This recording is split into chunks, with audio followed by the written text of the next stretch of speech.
Bismillahirrahmanirrahim. Alhamdulillah. Wassalatu wassalamu ala Rasulillah wa ala alihi wa sahbihi wa mawalah wa ba'd. Jemaah sekalian yang dimuliakan oleh Allah Azza wa Jalla, alhamdulillah kita memuji kepada Allah Azza wa Jalla dan bersyukur kepadanya. Kita dipertemukan oleh Allah Azza wa Jalla di dalam sebuah majlis yang dinaungi oleh para malaikat. Para malaikat turun di majlis talabul ilm, di majlis ilmu, di mana dipelajari di dalamnya kitabullah, firman-firman Allah Azza wa Jalla dan sabda-sabda Rasulullah sallallahu alaihi wasallam. Dan mereka merendahkan sayap-sayapnya. Innal malaika la tadau ajnihataha. Sesungguhnya para malaikat meletakkan sayapnya li talibil ilm, bagi penuntut ilmu, ridhan bima yatlub, yang ridha dengan mereka menuntut ilmu. Demikianlah Allah Azza wa Jalla menjadikan ilmu adalah sesuatu yang paling penting dalam hidup seseorang. Kebutuhan terhadap ilmu ini adalah kebutuhan pokok. Kebutuhan terhadap ilmu adalah kebutuhan yang lebih penting daripada kebutuhan manusia terhadap makan dan minumnya. Karena itu Allah Subhanahu wa ta'ala menjadikan orang yang diberi ilmu oleh Allah Azza wa Jalla, orang yang beriman dan diberi ilmu ini diangkat derajatnya oleh Allah Azza wa Jalla. Bukan hanya satu derajat, akan tetapi beberapa derajat. Allah Subhanahu wa ta'ala berfirman, yarfa'illahu alladhina amanu minkum walladhina utul ilma darajat. Allah mengangkat, yarfa'illah, mengangkat orang-orang yang beriman dan orang-orang yang diberi ilmu beberapa derajat. Dan ini menunjukkan pentingnya ilmu, digabungkan oleh Allah Azza wa Jalla keimanan dan ilmu. Karena iman dan ilmu adalah dua hal yang beriringan, dua hal yang senantiasa beriringan. Apabila salah satu meningkat, maka meningkat yang lainnya.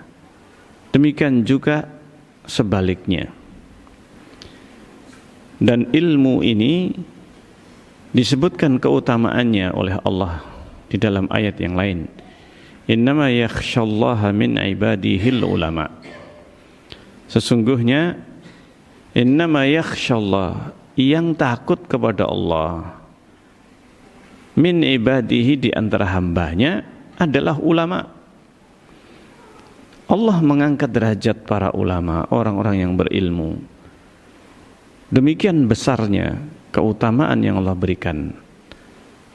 Dan Allah Subhanahu wa ta'ala menyebutkan, ini, hal yastawil ladzina ya'lamuna wal ladzina la ya'lamun.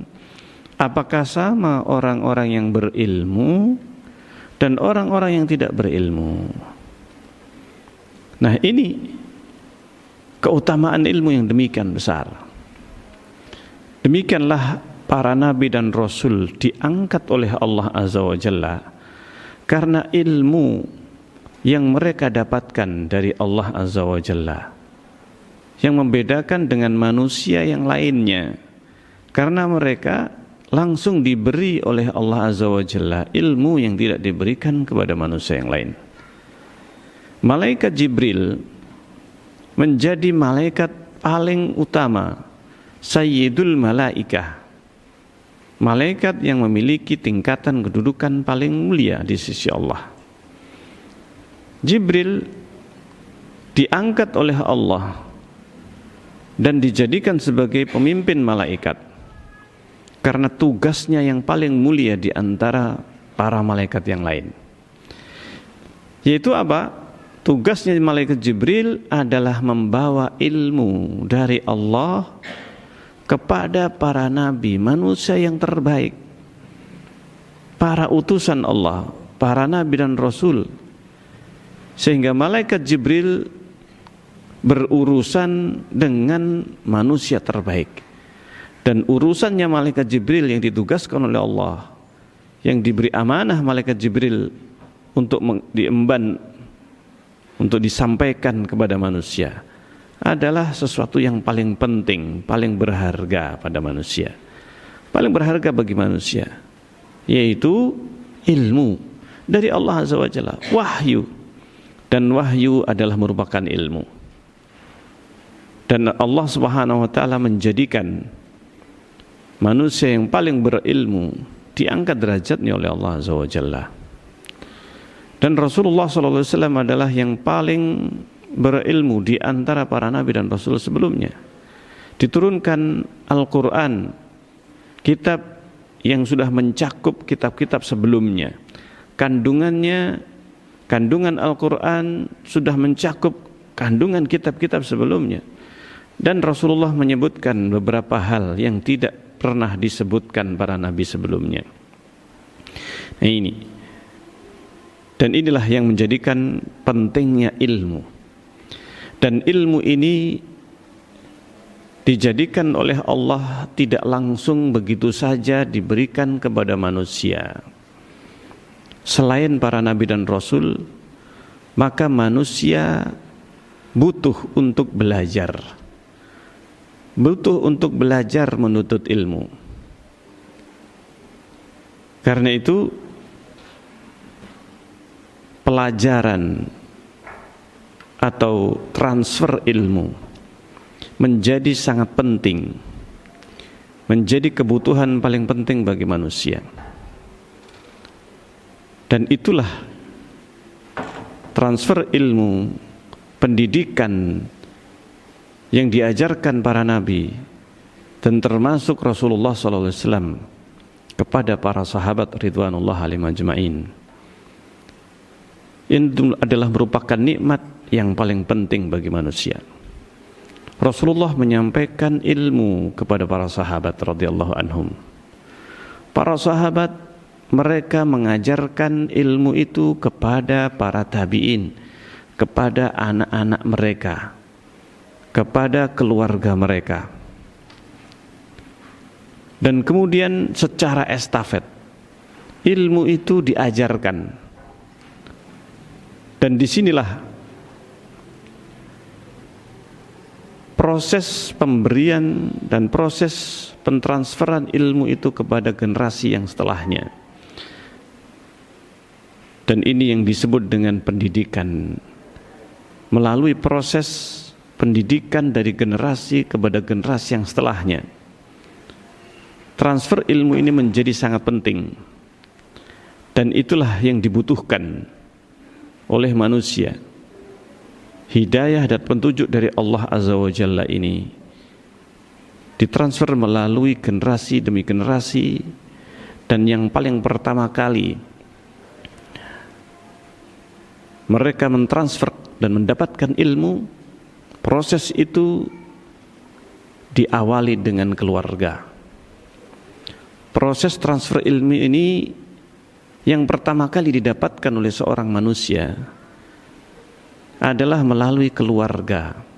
Sejak anak itu masih kecil, sejak anak itu masih berada bahkan di dalam gendongan, bahkan ketika masih dalam janin, dalam rahim seorang ibu, maka pendidikan seorang anak ini demikian sangat penting. Karena ini sangat menentukan pada saat mereka dewasa. Pendidikan anak ini menjadi sangat penting.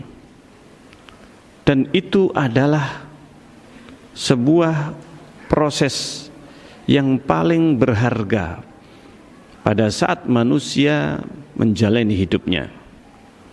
Rasulullah sallallahu alaihi wasallam telah menyebutkan di dalam hadis beliau, ini, kullu mauludin yuladu alal fitrah. Semua anak yang dilahirkan, kullu maulud yuladu alal fitrah, itu dilahirkan di atas fitrah. Semua anak yang dilahirkan, mereka dilahirkan di atas fitrah. Fitrah seorang manusia adalah fitrah yang baik. Fitrah yang baik berada di atas tauhid, di atas akidah yang benar, yang lurus. Dan ini adalah fitrah manusia yang diciptakan oleh Allah di atasnya. Hanya saja, kata Rasulullah SAW, ketika menyebutkan bahwa setiap manusia dilahirkan di atas fitrah, fa'abawahu, ini Rasulullah menyatakan fa'abawah, maka kedua orang tua fa'abawah yuhawidanihi, kedua orang tualah yang menjadikan si anak ini yang asalnya berada di atas fitrah, berada di atas Islam. Karena sesungguhnya fitrah manusia itu di atas Islam, di atas akidah yang lurus. Fitrah manusia adalah Islam, dan Islam adalah agama yang sesuai dengan fitrah. Tetapi kedua orang tualah yang bisa menjadikan si anak ini menjadi Yahudi, au yunasiranihi, atau menasranikan, atau au yumajjisanihi, atau memajusikan. Nah, apa maksudnya? Di dalam hadis ini tidak disebutkan au yusallimanihi, yang mengislamkan si anak. Kenapa tidak disebutkan mengislamkan si anak? Karena sesungguhnya si anak ini berada di atas fitrah, di atas Islam. Semua anak yang lahir di atas Islam, artinya agamanya itu Islam. Sehingga ketika anak itu besar, seandainya tidak ada yang mempengaruhi sejak lahir, maka dia akan menjadi dewasa dalam keadaan dia berada di atas fitrahnya, di atas Islam. Nah, ini sesungguhnya karena itu anak-anak dia membutuhkan orang tua yang mempertahankan keislamannya, yang mempertahankan agamanya, sehingga ketika dia besar, ketika dia sudah balik atau mencapai usia balik, dia tetap berada di atas agamanya, di atas fitrahnya. Karena itu Rasulullah menyebutkan orang tua yang menyahudikan, orang tua yang menjadikan dia Yahudi, menjadikan dia Nasrani, menjadikan dia Majusi, dan seterusnya, atau bahkan menjadikan agama yang lainnya, atau menjadikan ateis dan seterusnya. Orang tua yang paling berperan, orang tua yang paling pertama kali berperan. Karena itu orang tua sesungguhnya adalah merupakan madrasah pertama. Orang tua adalah merupakan madrasah paling penting di dalam mendidik anak-anak. Sehingga madrasah paling pertama yang paling penting adalah bagaimana orang tua mendidik anak-anaknya, dan bagaimana orang tua mengasuh sejak kecilnya, bahkan ketika orang tua itu membuat anak. Bagaimana maksudnya? Ketika seorang memilih suami, memilih istri, menerima pinangan seorang wanita, menerima pinangan seorang laki-laki, bagaimana dia memilih? Bagaimana seorang laki-laki dia memilih wanita menjadi istrinya? Apa yang menjadi pijakan ataukah yang menjadi standar pilihannya? Ini juga akan menentukan anak keturunannya. Makanya rentetan dan rangkaian berbagai peristiwa ini akan menjadi proses yang menentukan bagaimana generasi yang akan datang itu terbentuk. Karena generasi yang akan datang itu tidak lahir dan tidak terbentuk dengan baik begitu saja, tapi melalui proses dari sebelumnya, bahkan dari orang tuanya, bahkan sebelum orang tuanya menikah. Bagaimana ketika dia menikah, bagaimana ketika dia bersuami istri. Subhanallah, apakah dia menjalankan perintah Allah, menjalankan sesuai dengan syariat Allah dalam pernikahannya, dalam dia ketika bersuami istri, bahkan dalam berhubungan suami istri. Ini pun juga menjadi salah satu faktor penentu bagaimana generasi yang lahir dari hubungan suami istri tersebut. Rasulullah SAW sudah memberikan tuntunan. Ini di mana ketika seseorang mau mendatangi istrinya, dia kemudian diberikan oleh Rasulullah SAW ini doa yang apabila dibaca, maka anak yang lahir karena hubungan tersebut tidak akan digoda atau tidak akan berhasil digoda oleh syaitan. Ini syaitan juga akan mengetahui ini berat untuk digoda. Kenapa? Karena salah satu faktornya adalah ketika orang tuanya berhubungan itu berdoa kepada Allah Azza wa Jalla. Dan diajarkan Rasulullah, Allahumma jannibna syaitan wa jannibish syaitan ma razaqtana. Ya Allah, jauhkanlah jannibna, jauhkanlah kami dari syaitan, dan jauhkanlah syaitan dari apa yang kau berikan rizki kepada kami, yaitu anak. Wa jannibish syaitan ma razaqtana, karena anak adalah bagian dari rizki yang Allah berikan kepada orang tua. Maka proses ini pun akan terus berlangsung.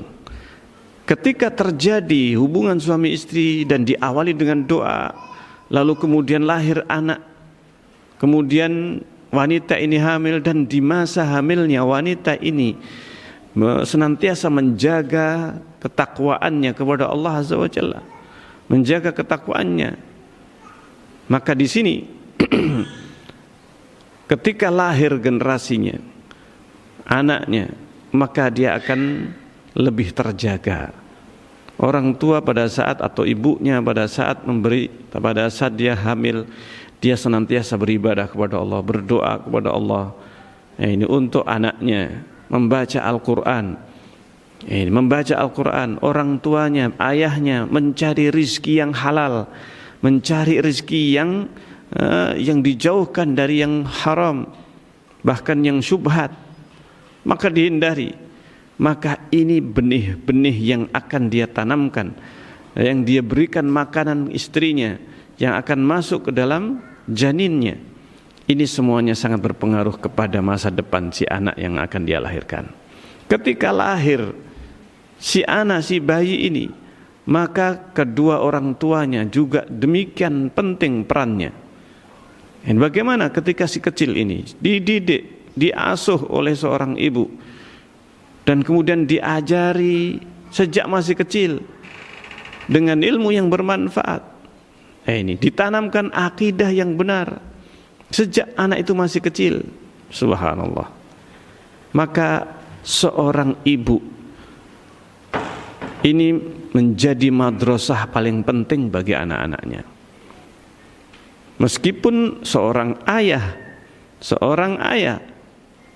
itu menjadi pemimpin dan bertanggung jawab terhadap pendidikan anak-anaknya, akan tetapi seorang ibu yang paling banyak berhubungan dengan si anak. Seorang ayah biasanya normalnya bekerja mencari nafkah, dia keluar rumah. Dan seorang ibu kebiasaannya dia lebih banyak berada di dalam rumah.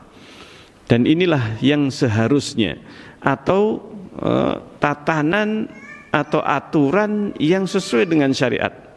Karena seorang wanita lebih banyak diajarkan atau dianjurkan dan bahkan disebutkan perintahnya di dalam Al-Quran. Wanita waqarna fi buyutikunna wala tabarrajna tabarrujal jahiliyatil ula. Para wanita oleh Allah Subhanahu wa taala dikatakan waqarna fi buyutikunna. Wahai wanita, hendaklah kalian qarna fi buyutikunna, hendaknya kalian lebih banyak tinggal di dalam rumah-rumah kalian. Fi buyutikunna wala tabarrajna tabarrujal jahiliyatul ula. Jangan kalian itu berhias diri sebagaimana berhias dirinya kaum jahiliyah yang pertama. Tabarrujal jahiliyah. Maka di sini peran seorang ibu di dalam pendidikan anaknya ini yang paling penting, karena dia yang langsung lebih banyak berinteraksi dengan si anak-anak. Ini yang paling langsung berhubungan dengan anak-anaknya. Dan disitulah disebut bahwa seorang ibu al-ummu madrasah. Disebutkan bahwa ibu adalah sebuah madrasah. Madrasah, tempat pertama belajar, disebut dengan madrasatul ula. Ini madrasah pertama bagi anak-anaknya. Seorang anak bisa jadi ketika dia besar, ketika dia sudah agak besar, dia mungkin dipondokkan atau disekolahkan di tempat yang jauh, di tempat yang terbaik katanya, pondok terbaik. Dan kemudian setelahnya, mungkin setelah itu dia mungkin bisa jadi keluar negeri dan seterusnya. Akan tetapi dari mana si anak yang kecil ini bisa terbentuk ketika besarnya? Maka yang pertama kali itulah yang sangat menentukan. Seorang ibu menjadi madrasah pertama bagi anak-anaknya. Dan Rasulullah SAW menjadikan setiap orang itu bertanggung jawab, memiliki tanggung jawab. Seorang ayah dia mempunyai mas'ul, kullukum mas'ul, kata Rasulullah. Kalian semua adalah mas'ul, penanggung jawab. Kullukum ra'in wa kullukum mas'ulun an ra'iyatihi. Setiap kalian, jadi setiap kita, setiap manusia itu adalah mas'ul, penanggung jawab, akan ditanya. Mas'ul itu yang ditanya. Wa kullu mas'ulin wa kullukum mas'ulun an ra'iyatihi. Kalian semuanya akan dimintai pertanggungjawaban atas ra'iyatihi. An ra'iyatihi, dari siapa yang ada di bawahnya. Seorang suami, seorang ayah, maka dia bertanggung jawab, akan dimintai pertanggungjawaban terhadap keluarga istrinya, anak-anaknya. Nah, ini seorang pemimpin negara dimintai pertanggungjawaban terhadap negara yang dia pimpin. Setiap pejabat, pemimpin daerah, maka dia bertanggung jawab, dia akan mempertanggungjawabkan. Seorang ibu pun dia bertanggung jawab terhadap harta suaminya, terhadap anak-anak suaminya. Ini anak-anak dari suaminya.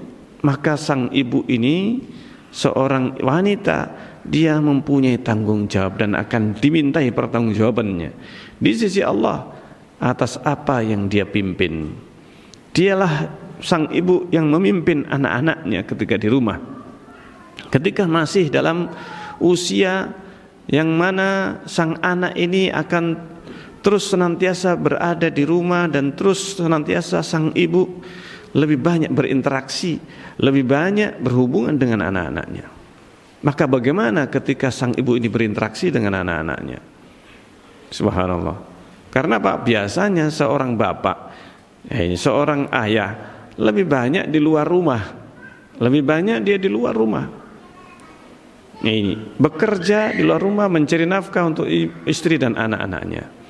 Maka yang berada di dalam rumah, yaitu istri, inilah yang lebih banyak bertanggung jawab terhadap anak-anaknya. Dan banyak yang terjadi, seorang anak yang lahir karena perzinaan, karena hubungan yang tidak baik, tidak sah, hubungan zina, maka anak ini suatu saat banyak terjadi.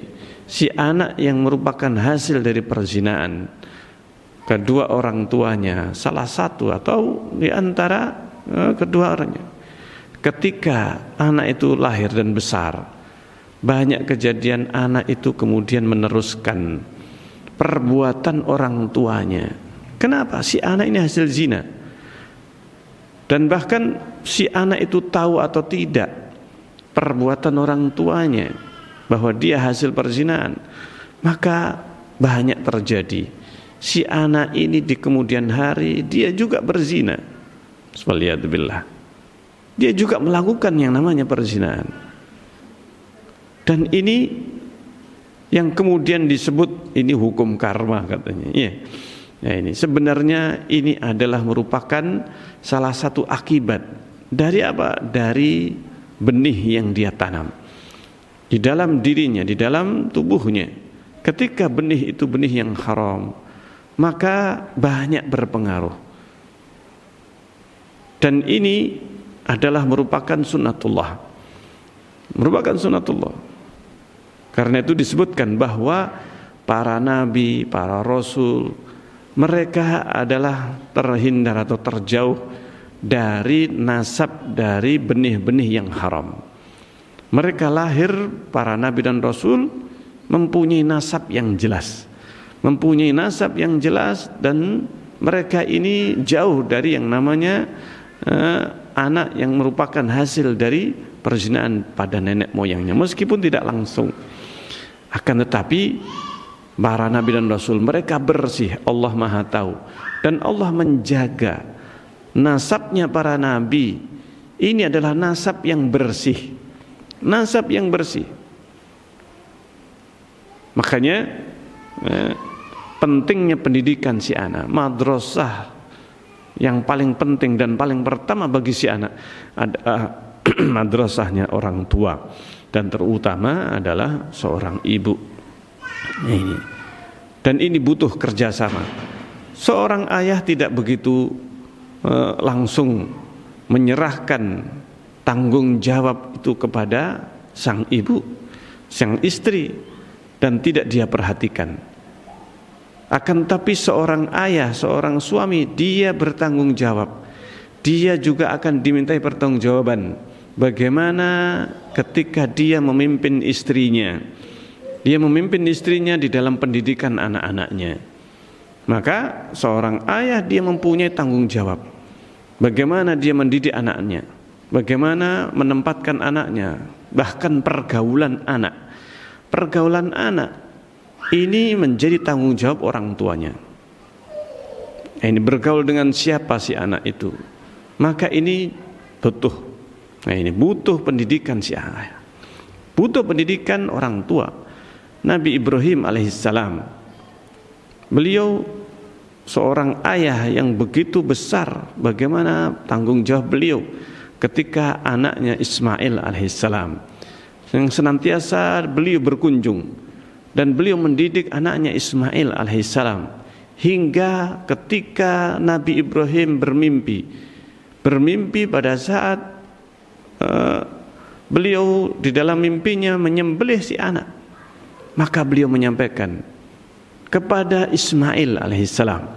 Nabi Ibrahim pada saat itu menyampaikan, wahai bunayya, wahai anakku, sesungguhnya inni ara fil manami anni azbahuk, sungguhnya aku bermimpi. Ini ara fil manam anni azbahuk, bahwa aku menyembelihmu. Aku bermimpi aku menyembelihmu. Fandur madza tara, maka bagaimana menurutmu? Subhanallah. Dan Ismail pada waktu itu masih dalam usia remaja, masih dalam usia remaja, belum menjadi dewasa. Tetapi karena Ismail alaihissalam yang dididik oleh sang ibu, lebih banyak ibunya yang berhubungan dengan Nabi Ismail daripada Nabi Ibrahim alaihissalam. Bahkan Nabi Ibrahim tinggal di negeri Syam. Pada saat Nabi Ismail ini tinggal di Makkah, di sekitar Ka'bah. Lalu kemudian Nabi Ibrahim berkala untuk datang ke Makkah. Lebih banyak tinggalnya di negeri Syam. Tetapi hasil didikan sang ibu dan juga sang ayah yang datang secara berkala melahirkan seorang anak yang menjadi calon nabi dan diangkat oleh Allah sebagai nabi. Apa jawaban Nabi Ismail alaihissalam? Ya abati if'al ma tu'mar, satajiduni insyaallahu minas sabirin. Wahai ayah, laksanakan perintah yang diperintahkan kepadamu. Subhanallah, Nabi Ismail ketika itu masih remaja. Bagaimana bisa mengucapkan kalimat yang itu tidak mungkin keluar dari seorang anak-anak? Dan itu tidaklah akan lahir ucapan Nabi Ismail ini dari seorang yang biasa saja. Pendidikan yang dididikkan kepada Nabi Ismail alaihissalam, pendidikan yang luar biasa. Nabi Ismail berada dalam madrasah yang tepat. Seorang Hajar yang mana ketika ditinggal Nabi Ibrahim alaihissalam, pertama kali Hajar mengatakan, ya Ibrahim, kenapa engkau meninggalkan kami di tempat yang tidak ada sama sekali penghuninya ini, tidak ada air, tidak ada sama sekali. Ini. Lalu kemudian Nabi Ibrahim tidak menjawab, dikejar oleh Hajar. Sampai pada akhirnya Hajar bertanya kepada Nabi Ibrahim alaihissalam. Kata Hajar, Allahu amaraka bihada? Apakah Allah yang memerintahkan engkau? Apakah Allah yang memerintahkan engkau dengan hal ini? Yaitu meninggalkan Hajar dan Ismail di tengah padang pasir, di tempat yang tidak ada manusia. Dan Nabi Ibrahim ketika itu berdiri. Yang sebelumnya Nabi Ibrahim berjalan terus dengan pertanyaan Hajar. Tetapi pada saat ditanya oleh Hajar, apakah Allah yang memerintahkan engkau seperti ini? Maka Nabi Ibrahim terdiam, berdiri dan berhenti berjalan. Nabi Ibrahim mengatakan, iya, na'am. Cuma itu yang terucap dari Nabi Ibrahim alaihissalam. Lalu melanjutkan perjalanannya. Maka Hajar berhenti dan mengatakan, idzan lan yudayyi'an Allah. Lan yudayyi'an Allah. Kalau demikian, kata Hajar, lan yudayyi'an Allah. Allah tidak akan menyia-nyiakan kami, tidak akan menelantarkan kami. Sebuah keyakinan yang sangat besar. Hajar dengan yakinnya kemudian balik ke tempat Ismail alaihissalam. Dan disitulah peristiwa kemudian terjadi, peristiwa Zamzam. Dan berikutnya ketika suku Jurhum datang, dan sampai akhirnya Nabi Ibrahim sudah menginjak usia remaja. Datang Nabi Ibrahim dengan membawa mimpinya. Mimpi menyembelih anaknya. Wahai putraku, sesungguhnya aku melihat dalam tidurku. Ini. Maka apa kata Ismail? Ya abati, wahai ayah, if'al ma tu'mar. Laksanakan yang diperintahkan kepadamu. Nabi Ismail seorang anak Nabi. Dan dia tahu, sebagaimana diajarkan oleh Nabi Ibrahim, diberitahukan bahwa seorang Nabi apabila bermimpi, maka itu adalah wahyu. Itu adalah perintah. Ketika Nabi Ismail mendengar bahwa ayahnya bermimpi menyembelih dirinya, itu adalah perintah Allah. Maka Nabi Ismail dengan lugasnya, dengan seringannya, dengan menjawab, wahai ayah, laksanakan perintah yang diperintahkan padamu. Engkau akan mendapati diriku sabar. Atajiduni insyaallahu sabira. Dia mengucapkan insyaallah. Engkau mendapati diriku bersabar. La satajiduni insyaallahu sabira. Ini minas sabirin, termasuk orang-orang yang bersabar. Inilah hasil dari madrasah yang paling penting. Madrasah seorang ibu, bahkan sendirian seorang ibu mendidik Ismail alaihissalam, yang luar biasa. Maka hendaknya kita sebagai seorang mukmin, seorang yang muslim, kita ini harus belajar, terutama bagi para ibu-ibu, belajar bagaimana mendidik anak ini dengan baik. Pendidikan si anak yang ada di dalam janinnya, soalnya di dalam rahimnya, ketika masih berada di dalam rahim. maka seorang ibu sudah bisa mendidik anak-anaknya sejak di dalam rahimnya. Subhanallah. Dengan dia mengamalkan ibadah, banyak membaca Al-Quran, banyak berdoa kepada Allah Azza wa Jalla, mendekatkan dirinya kepada Allah di saat di mana dia mengandung anak yang dia kandung itu, sampai kemudian ketika lahir. Maka tidak berhenti sampai di situ, karena psikologi seorang ibu ini berpengaruh kepada anaknya. Nah, ini karakter seorang ibu ini yang sangat berpengaruh kepada anaknya. Nah, demikianlah apa yang menjadi perkara yang penting dalam pendidikan seorang anak adalah berangkat dari orang tuanya, dan yang dimintai pertanggungjawaban atas perbuatan anak nanti di kemudian hari. Ketika si anak ini dewasa, anak ini besar, maka orang tuanya yang akan ditanya. Subhanallah. Kenapa si anak ini menjadi Nasrani?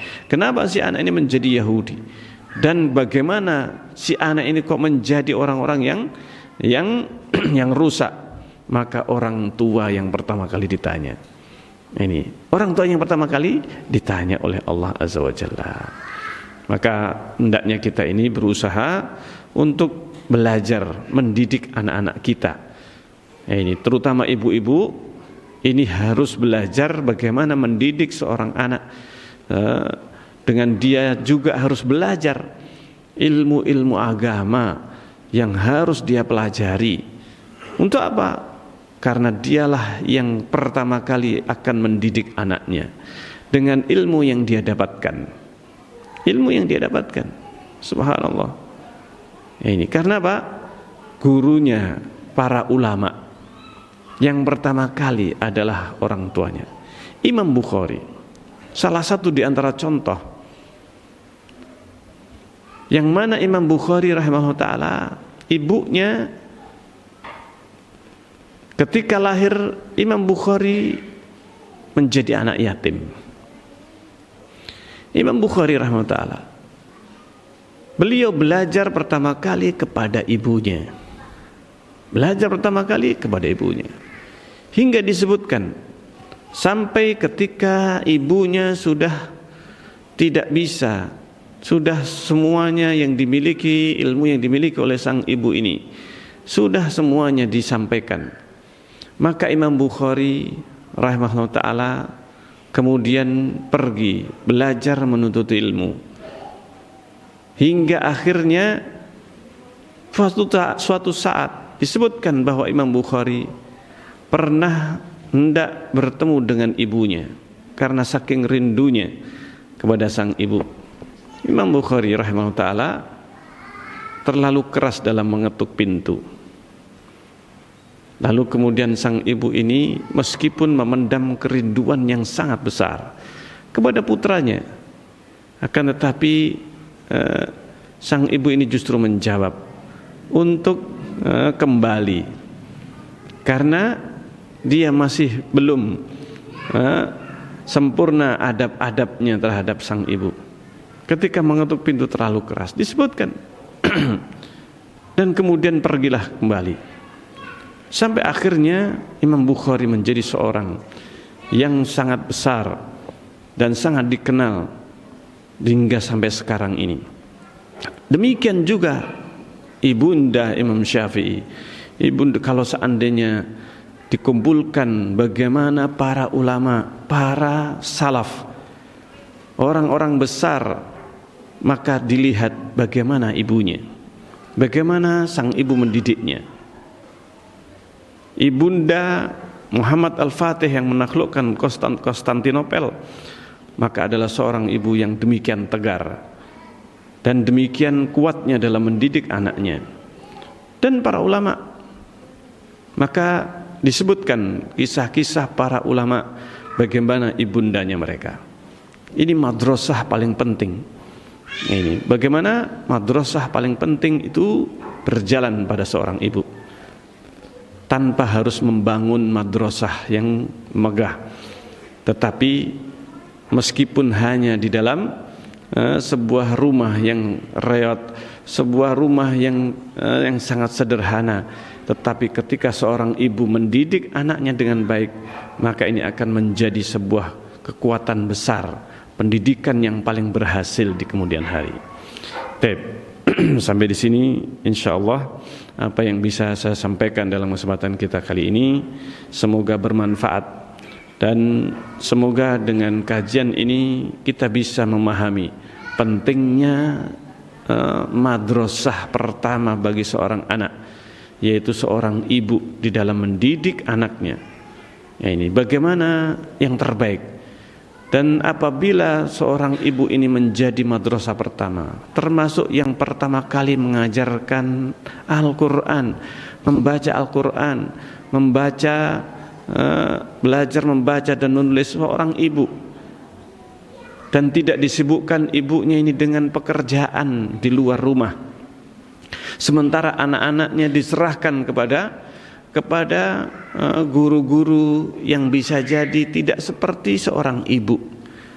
Ini karena apa? Hakikatnya seorang guru ketika mendidik anak didiknya, guru TK, guru SD dan seterusnya, mereka hanya sekedar bisa membantu, tidak akan bisa semaksimal seperti halnya seorang ibu. Maka ini yang sesungguhnya madrasah paling penting. Bahkan seandainya setiap ibu itu menjalankan tugasnya sebagai seorang ibu di dalam mendidik anaknya pertama kali, maka tidak dibutuhkan sekolah TK, sekolah dasar ini, kecuali ibunya sendiri yang mengajarkannya. Luar biasa ini.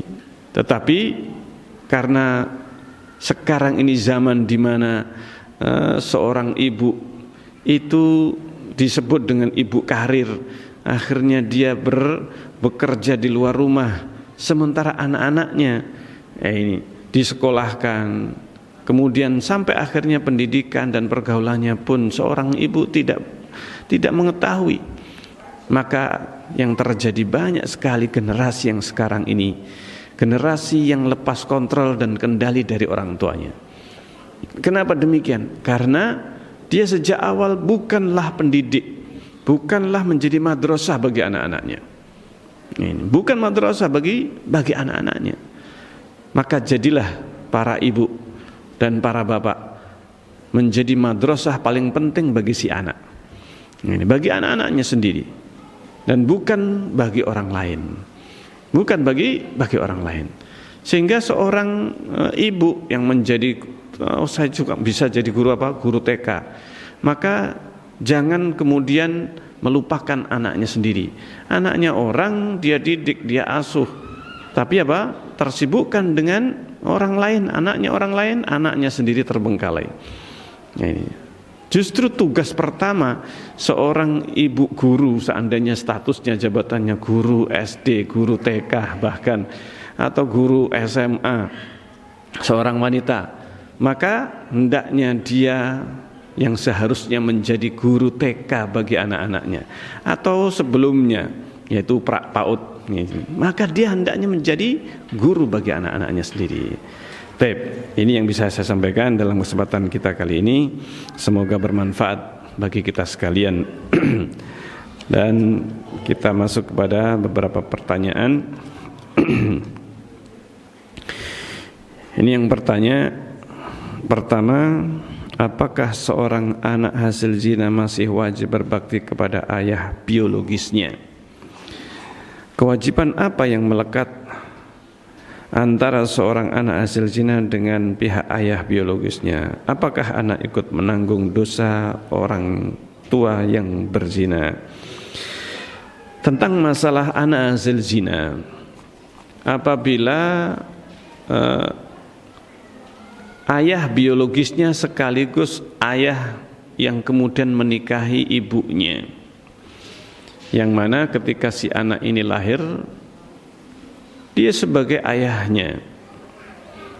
Nah, ini maka seorang anak ini yang mana ayah biologisnya juga sekaligus ayahnya yang menikahi ibunya di kemudian hari setelah dia hamil atau setelah dia berada dalam kandungan ibunya, Ini seandainya terjadi, maka dia tetap berbakti kepada orang tuanya, termasuk ayah biologisnya ini. Akan tetapi apabila si ayah ini tidak menikahi ibunya, ini bisa jadi yang menikahi ibunya itu bukan ayah biologisnya. Ini kan banyak terjadi, ya, banyak juga yang terjadi. Maka seorang anak hasil zina seorang ibu, yang jelas jika dia ikut ibunya dan orang tuanya pada saat dia lahir adalah orang yang bukan ayah biologisnya, maka dia berbakti kepada orang tuanya. Meskipun dia bukan ayah biologis, tetapi pada saat lahir dia ada ayahnya. Yang bisa jadi ketika itu sang ayah ini, ayah yang bukan biologis, dia tidak tahu kalau itu adalah hasil dari zina ibunya. Ya, ini, maka dia tetap berbakti kepada ayahnya yang dia itu adalah merupakan suami dari ibunya. Ya, ini. Adapun ayah biologisnya yang dia mungkin tidak bertanggung jawab dan pergi meninggalkan anaknya ini, maka dia bukan disebut sebagai abawah. Ayahnya ini, ayah biologisnya tidak disebut sebagai abawah. Karena yang disebut abawah orang yang jelas suami istri hubungannya. Ya, ini. Karena itu Rasulullah SAW menyebutkan al-waladu lil firash. Anak itu adalah lil firash. Itu karena firash itu adalah suaminya siapa? Si ibu yang melahirkan si anak ini. Maka itulah nisbatnya si anak kepada yang memiliki firash ibunya, yaitu suaminya. Wa amma lil ahiril hajar, kata Rasulullah, adapun lil ahir laki-laki yang berzina atau pezinanya, maka dia harusnya dihajar. Nah, ini dihajar itu dirajam. Nah, ini maksudnya demikian. Maka tidak berhak. Sehingga di dalam Islam yang disyariatkan adalah berbakti kepada kedua orang tuanya, artinya suami istri yang sah dalam hubungan pernikahan. Dalam hal ini adalah meskipun dia bukan ayah biologisnya, karena bisa jadi sang ayah ini baru kemudian mengetahui ternyata si anak ini adalah hasil dari misalnya zina sebelum dia menikah. Nah, ini misalnya sang ibu ini tidak memberitahu bahwa dia sudah hamil ketika dinikahi oleh orang lain, atau sang laki-laki atau sang suaminya ini dia mau menikahi ibunya yang sudah hamil. Ini yang seharusnya ini tidak boleh. Seorang laki-laki tidak boleh dia menikah dengan wanita yang sudah hamil dari orang lain. Hukumnya adalah haram. Tetapi bisa jadi banyak orang tidak faham di zaman sekarang ini. Di zaman seperti sekarang ini.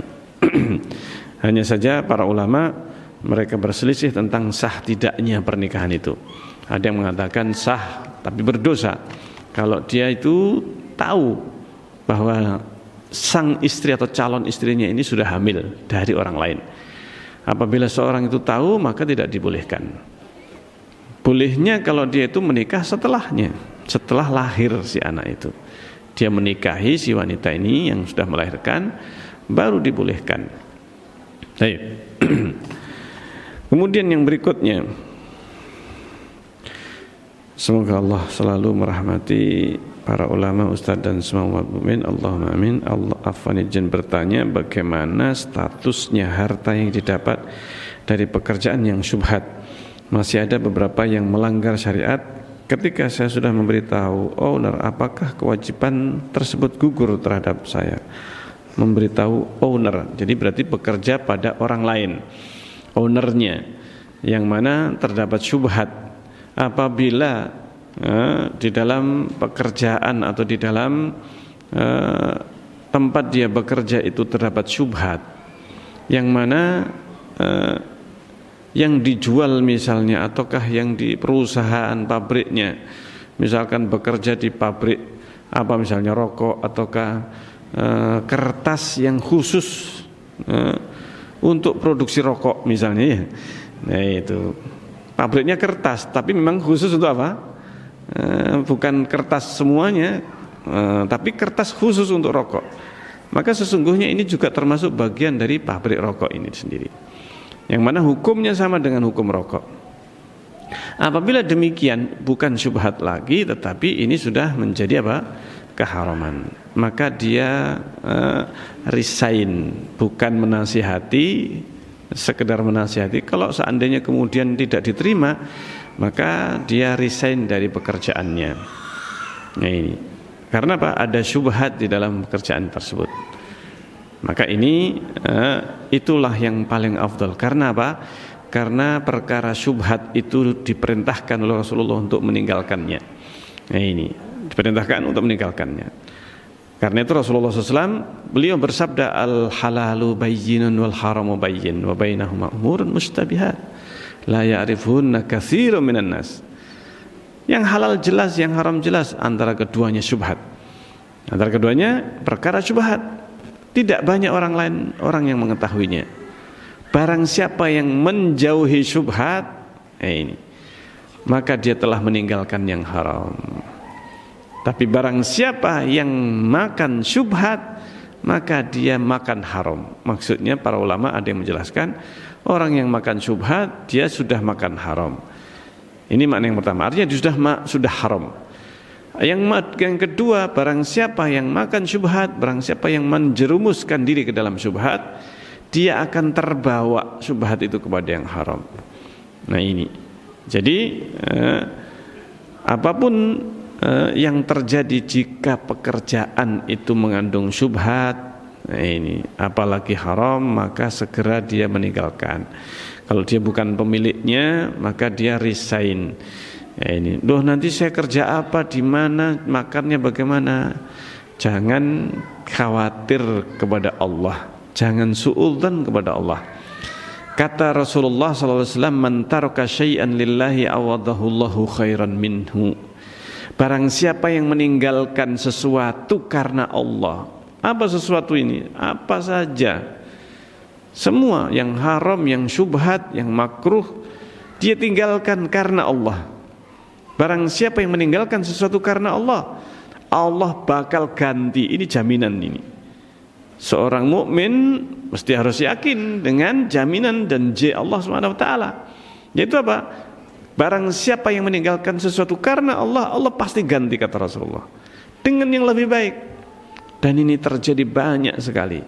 Orang meninggalkan riba, meninggalkan berbagai perkara yang haram. Dia pemimpin bank, lalu kemudian dia tahu haramnya riba, dia meninggalkan pekerjaan yang gajinya sudah puluhan juta. Bahkan sebagian ada yang pekerjaannya ini pimpinan bank ratusan juta kalau sudah jadi pimpinan. Ini kalau masih karyawan saja mungkin masih kecil, tapi ketika sudah jadi pimpinan sebuah bank, maka gajinya luar biasa. Nah ini, ketika dia tinggalkan karena Allah, dia lepaskan seluruh hartanya tersebut, maka kenyataan yang terjadi, Allah ganti dengan yang lebih baik, berlipat kali dari gaji yang sebelumnya dia dapatkan. Ini yang terjadi. Nah ini banyak contoh kasus ikhwan-ikhwan atau orang yang dia betul-betul tulus di dalam meninggalkan yang haram karena kekhawatirannya, maka dia mendapatkan ganti yang jauh lebih baik dan jelas halalnya. Terkait proses ini, pertanyaan berikutnya terkait proses hubungan suami istri atau proses seorang anak yang tidak diinginkan oleh ibunya, apakah dampak buruk atau psikologis anak itu akan menjadi buruk? Ini. Jadi ini mungkin pertanyaannya, ketika seorang suami istri berhubungan tapi tidak ingin hamil duluan mungkin ya. Kok ternyata apa? Ternyata jadi. Nah ini mungkin prosesnya yang dimaksudkan, tidak diinginkan oleh ibunya. Nah ini tidak diinginkan oleh ibunya. Apakah ini dampak buruk atau psikologis anak itu akan menjadi buruk? Ini Wallahu a'lam, apakah langsung bisa berdampak demikian? Akan tetapi yang pertama, sebelum saya menjawab tentang hal ini, hendaknya seorang ibu yang mungkin tidak ingin tidak menginginkan hamil duluan, bisa jadi tidak menginginkan hamil duluan tapi sudah terlanjur hamil, maka hendaknya seorang ibu dia menerima takdir dari Allah Azza wa Jalla, dan itulah yang terbaik. Itulah yang terbaik. Bisa jadi ibaratnya suami istri ini programnya tidak hamil duluan, ini karena anaknya masih kecil dan seterusnya, kakaknya. Maka hendaknya ketika suami istri ini sudah berusaha untuk misalkan tidak sampai hamil, tapi ternyata hamil, berarti memang demikianlah yang dikehendaki oleh Allah. Allah tidak menghendaki wanita atau suami ini yang tidak menginginkan kelahiran si anak, tetapi ternyata jadi, maka berarti itu sudah menjadi takdir dari Allah, maka berarti itu adalah yang terbaik. Ini jangan disesali kalau sudah jadi anak, jadi janin.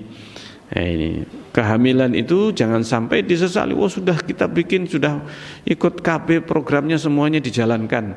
Ini subhanallah, untuk mengatur kelahiran ini misalnya. Nah ini, maka hendaknya ketika ini sudah diusahakan kok tetap terjadi, tetap hamil, maka berarti Allah menghendaki dia punya anak.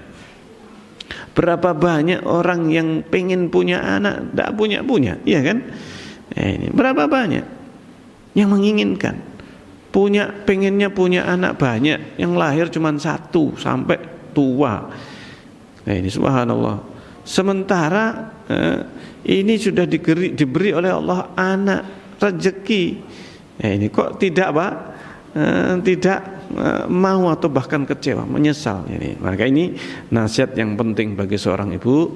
Apabila sudah terlanjur hamil, maka berdoalah kepada Allah yang terbaik. Ini berdoa kepada Allah, ya Allah ini semoga ini yang menjadi yang terbaik. Nah disebutkan di sini, saya sebagai ibu angkat anak itu terkadang merasa sulit untuk mengajarkan ilmu akhirat. Anak ini sudah saya asuh, ini berarti bukan ibunya sendiri nih ya. Ini sudah saya asuh sejak umur 4 hari sampai dengan sekarang umur 11 tahun. Mohon nasihatnya, jazakallahu khairan. Apakah benih yang buruk itu akan berpengaruh kepada anak sampai dia dewasa? Nah ini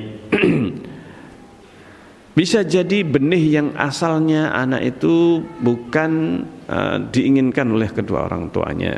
Nah ini, dan diasuh oleh selain ibunya, seperti yang ditanyakan di sini. Maka hendaknya sang ibu asuh ini, nah ini hendaknya atau ibu angkat ini berdoa kepada Allah, doa kepada Allah Azza wa Jalla, dan jadikan pekerjaan dia sebagai ibu angkat atau ibu asuh anak ini, harapkanlah pahala dari Allah. Karena apabila seorang ibu, meskipun dia bukan ibu kandungnya, dia ini mengasuh dan mendidik anak, maka pahala si anak ini akan didapatkan. Dia mendidik anak dengan baik, itu pahalanya mengalir sampai anak itu ketika besar, meskipun mungkin pada asalnya si anak ini sulit untuk diajari, akan tetapi berdoalah. Ini doakan si anak ini, doakan kebaikan, karena namanya doa.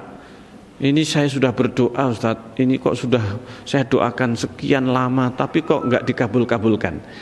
Maka yang pertama, bahwa doa itu ibadah dan doa itu sudah ada ganjarannya.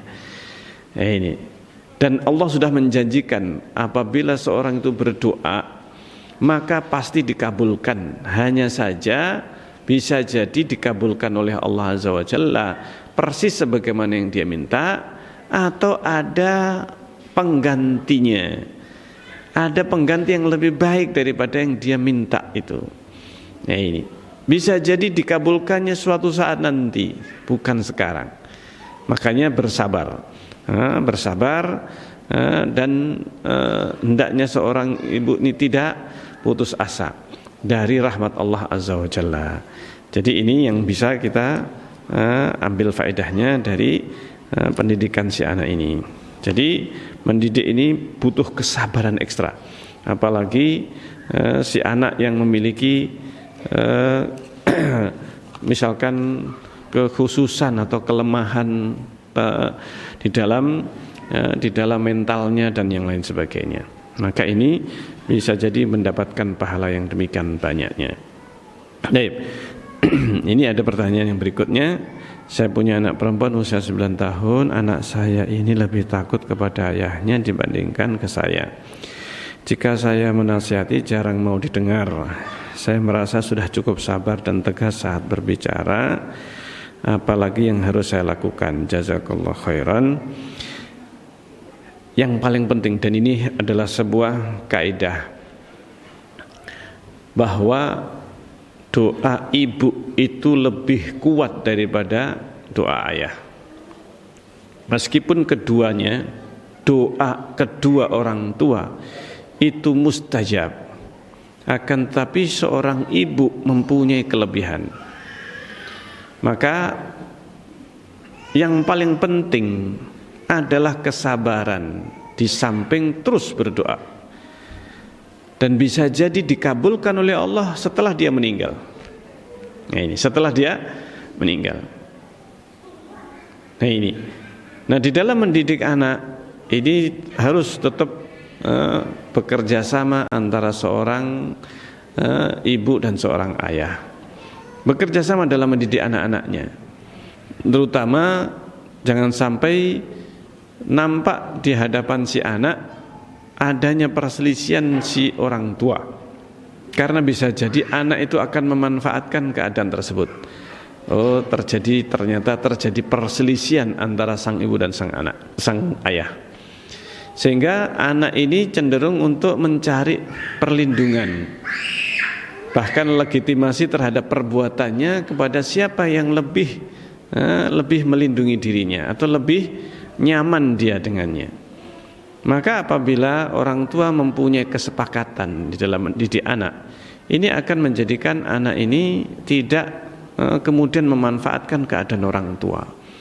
Jangan dikira anak ini kemudian begitu saja dia anak masih kecil tidak bisa menilai orang tuanya. Anak kecil itu sebenarnya sudah bisa menilai bagaimana orang tuanya ketika berselisih, ketika cekcok, ketika bertengkar. Dia akan melihat orang tuanya, dan itu berpengaruh kepada si anak. Nah, jadi seorang ibu harus bersabar dalam mendidik si anak. Harus bersabar di dalam mendidik si anak ini, sehingga tidak hanya sekedar nasihat atau terhadap si anak, tetapi pentingnya seorang ibu ini berdoa kepada si anak, berdoa untuk kebaikan si anak ini tadi. Baik, karena doa ibu yang paling mustajab. Saya pernah didatangi atau curhat konsultasi kedua orang tua. Ini suami istri datang dan menyampaikan curhat tentang anaknya. Jadi suami istri ini sudah mengeluh tentang si anak. Anaknya sudah dewasa, sudah menikah, sudah punya istri dan anak-anak. Tetapi ternyata si anak ini durhaka kepada orang tuanya. Dalam artian si anak ini tidak baik perilakunya terhadap anak, dan bahkan terutama si ibu.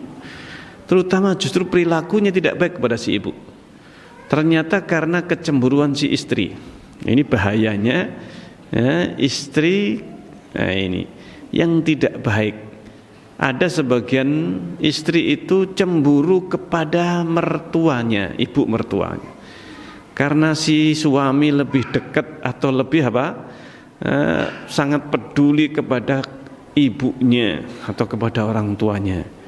Ini bahaya. Ini hendaknya seorang istri, meskipun dia adalah seorang istri yang Masya Allah misalkan disayang oleh suaminya,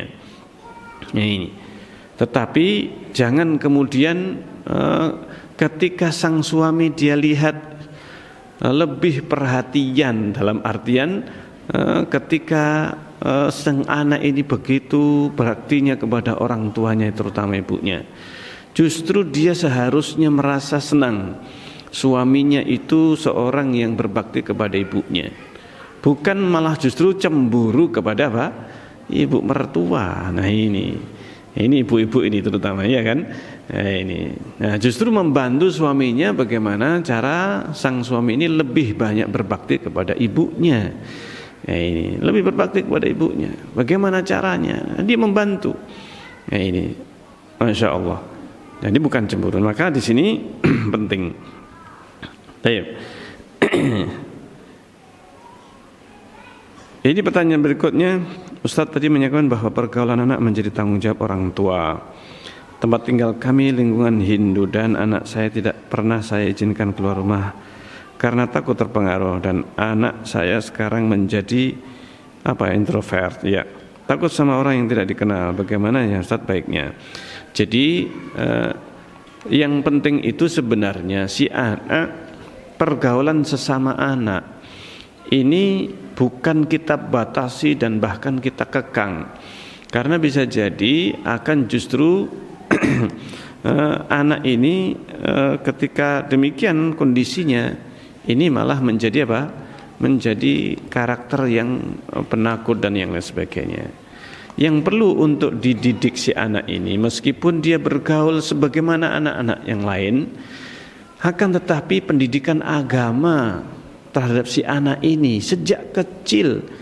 Nah ini sejak anak itu masih kecil, hendaknya dididik tauhidnya kepada Allah sejak kecil. Apalagi di lingkungan sekitarnya adalah seperti di Bali seperti sekarang ini. Maka tidak bisa kita menghindari keadaan tetangga yang seperti yang beragama majemuk seperti ini.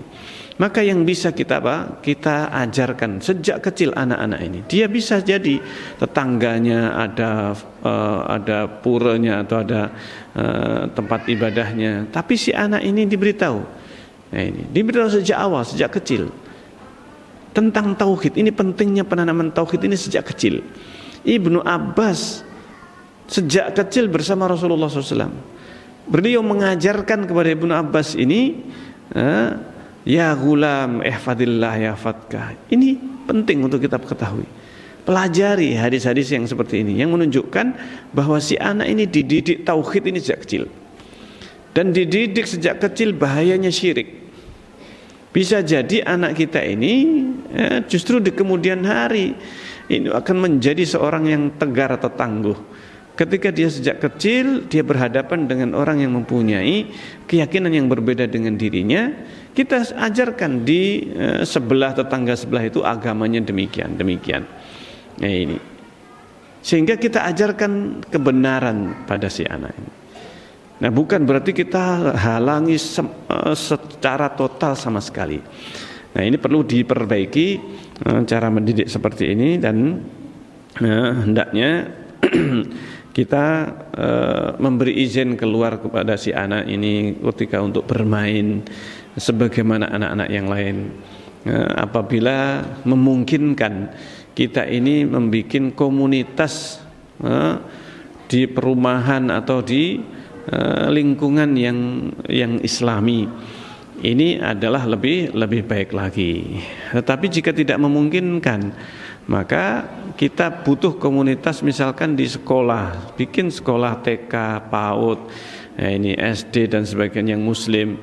Ini yang akan menjadikan anak kita ini punya lingkungan, punya bermain sesama muslim.